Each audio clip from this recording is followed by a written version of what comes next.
We wanted to give you a story tonight that we felt was fitting for the holiday season. It's about triumph over tragedy and the unbeatable strength of the human spirit. We first brought you this tale of war and football a few years back, but as you will see in this update, the young man who is at the heart of the story keeps on defying the odds.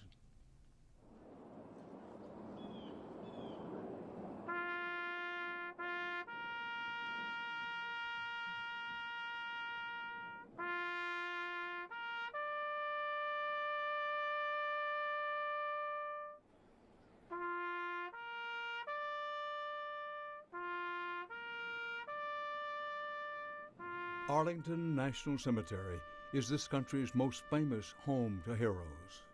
Row after perfect row of markers, signifying the final resting place for servicemen and women who have made the ultimate sacrifice. We joined a former soldier who often comes to Arlington to honor his fallen comrades. Names he will never forget. Martin, Gallegos, Kirk, Scusa, Hart, Griffin, Thompson, and Mace. All killed in Afghanistan on October 3rd, 2009. Daniel Rodriguez has lost too many friends. A former Army infantryman who served in Iraq and Afghanistan, he visits this hallowed ground at least once a month to heal. You're the heroes. We fought so hard, man.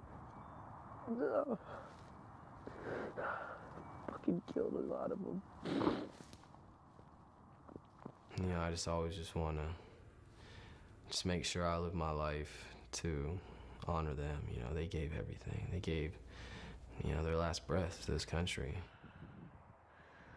And in their memory, this 24-year-old is trying to fulfill a promise to do something extraordinary with the rest of his life.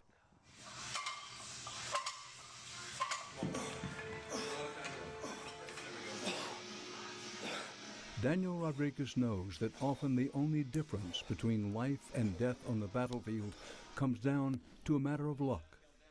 Sergeant Rodriguez is lucky to be alive, and he's determined to make the most of it.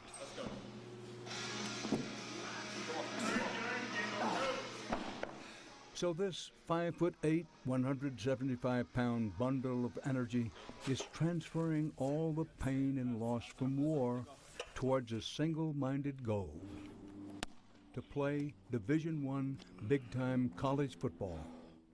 I played sports because I was an athlete. It's something I did my whole life. And it just became second nature to me. Since I was in middle school, I was being recruited by the high school to play both football and basketball. Towards the end of high school, Rodriguez's life started to come apart. In his junior year, his parents separated. And then, shortly after he graduated from high school, his future was shattered. 4 days after I graduated, my father passed away of a heart attack. So it wasn't so much that I wanted to join the military. I was kind of under the impression that Dad was going to send me to school or send me to a college. And then as soon as that happened, it was one of those turning points in my life where I had to become the man of the house. Just 3 weeks after he buried his father, he enlisted in the Army. And a few months later, he found himself heading off to war in Iraq. Rodriguez spent 12 months in Baghdad during the surge in 2007. His unit lost 12 soldiers, he says mostly to roadside bombs. You served this tour in Iraq.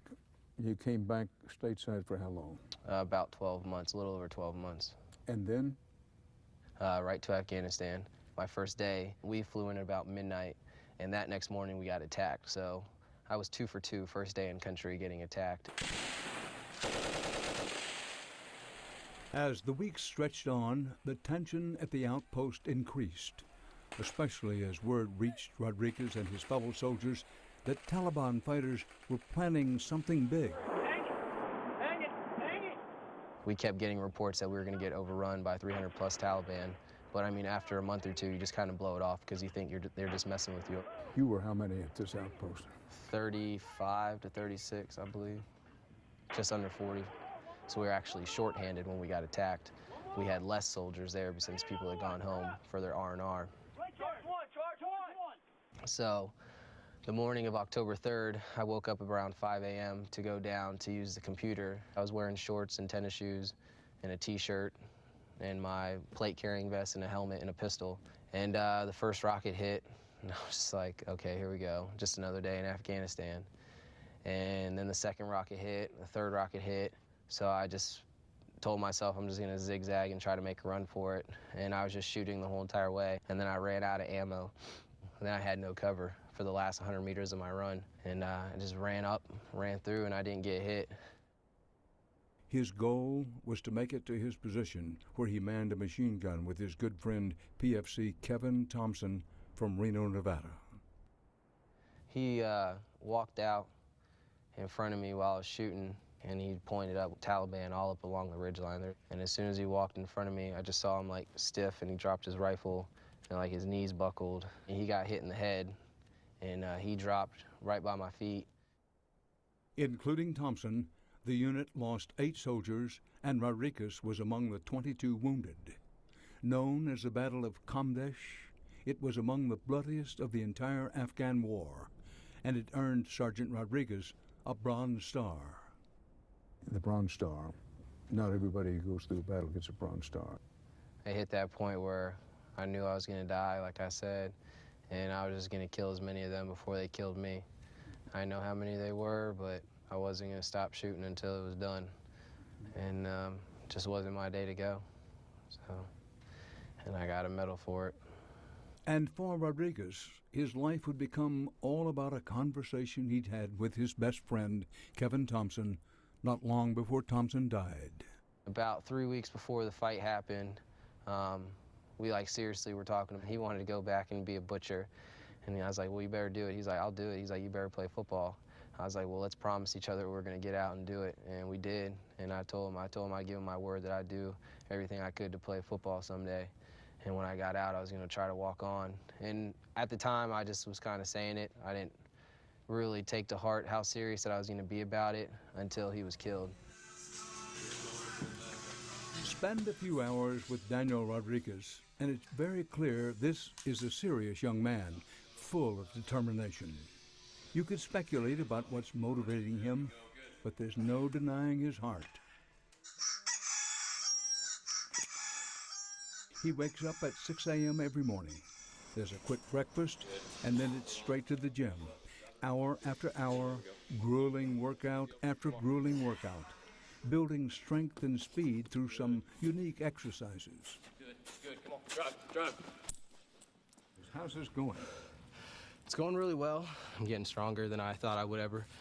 Faster, just maintaining my ball control, my speed, my agility. Anytime working out, does the thought cross your mind, this is not going to work, I'm not big enough, starting too late, No, I just will quit? never. I don't believe in quitting. Where do you want to play? Ideally, Virginia Tech would be the dream. Right. So I was born and raised a Virginia native, Hokie fan my whole life, so that'd be the school I'd want to play for. Despite Daniel Rodriguez's desire to play at Virginia Tech, life doesn't always work out the way you plan it. Clemson University stepped up and asked the NCAA for a waiver to clear Rodriguez to join their team. On June 28th, the NCAA granted Rodriguez the waiver, giving him 3 years of eligibility to walk on and try and make the football team. Dabo Swinney has been the head football coach at Clemson since 2008. Here's a guy who's been a sergeant of probably 20 or 40 men and has had their life in his hands, and now he's in your locker room. And you know what? He may not be the star player, but he's going to be a leader, and he's going to help these guys that are 18, 19, 20, 21 years old who don't quite have it all figured out quite like he does. He understands what a privilege it is and what an opportunity it is to be able to live in this country, to be able to enjoy the freedoms that we have, and to be able to do something like play the game of football. He gets it. Now I have the opportunity to return the favor by performing on the field, performing in the classroom, and being a role model to kids in this community. It's a great feeling knowing they did that, and I can only repay it by my actions, so I can't wait to do it. He began practicing with the team on August 3rd. Seeing my locker with a name up top, you know, and putting a helmet on again, and, you know, getting uniform and clothes, just like a kid in a candy store, you know, just like that feeling of joy. At Clemson's Fan Appreciation Day, thousands lined up to take photos and get autographs with their favorite Tigers. Despite the fact that Rodriguez has not yet played, many are already fans of number 83. I'm so proud of him from what he did. I served over there. I know what he went through. I know how hard it was. And for him to come back and do what he's doing, I'm just, my heart, God bless him, it just goes out to him. I think he's already a hero. If I'm going to get an autograph, I like having his. We're big Clemson fans. We've seen a lot of players over the year, but my son saw the story and he really wanted to come get his autograph. He was a strong guy and he was in the military. Whether he ever is a star or even gets on the field, he'll always be one of my favorite players. Whether he's successful on the football field or not, Rodriguez is already living his dream. There's no ounce of fear or hesitation. You know, I always look at it as it's not getting blown up. It's not being overrun. It's not being wounded or, you know, seeing your buddies die in combat. It's a game. It's a game that I've had an opportunity to play. It's a game that I've dreamed about playing. It's a game that I've worked hard to get here to play. We're happy to report that Daniel Rodriguez's improbable dream just got a whole lot brighter. A few weeks ago, he scored his first touchdown in a game since high school. It came at home, in front of tens of thousands of screaming Clemson fans, on what was, fittingly enough, Military Appreciation Day. Sometimes real life is more surprising and wonderful than fiction.